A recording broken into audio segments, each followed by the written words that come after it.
Today is Tuesday, March 17th, 2026, and while it's obviously St. Patrick's Day, it's also National Submarine Day, which feels like the calendar quietly reminding us that not everything important happens on the surface. Welcome to This Day in History from, wait, that's random. I'm your host, C.L. Burns. St. Patrick's Day itself has an unusual origin in America. On March 17, 1756, one of the first recorded organized St. Patrick's Day celebrations took place in New York City. What makes this strange is that it didn't originate in Ireland. It was formalized abroad. Traditions survive through repetition, not geography. People recreated something familiar in a completely different environment. Over time, the repetition made it real, which brings us to another system built around flexibility. On this date in 1845, Stephen Perry patented the rubber band. Rubber bands work because of elasticity. Natural rubber is made of long molecular chains. When stretched, these chains straighten and align. They store energy. When released, the chain returns to their original coiled state. That stored energy pulls the material back into shape. The rubber band doesn't resist change. It temporarily adapts and then restores itself.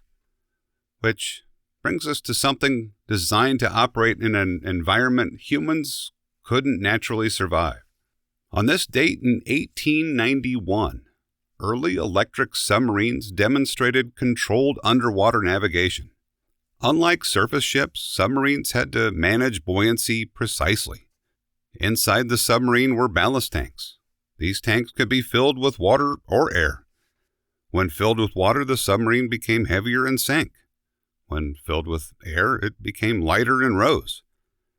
Electric motors powered propellers without requiring oxygen. This allowed movement underwater without combustion. The submarine didn't fight the environment. It adjusted its relationship to it. Which brings us to someone born on this day who built his identity around operating within larger systems. John Wayne was born on March 17, 1907. His roles often reflected individuals navigating structured environments, working within rules, adapting when necessary, projecting stability. Each of these moments reflects systems that persist through adaptation, traditions maintained through repetition, materials that store and release energy, machines that operate by adjusting balance. They don't eliminate change, they accommodate it. Anyway, those are the things we ended up surfacing today. Stop by tomorrow and we'll see what the day decides to reveal.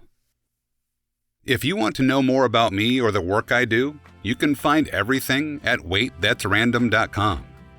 I'm C.L. Burns, and I appreciate you stopping by.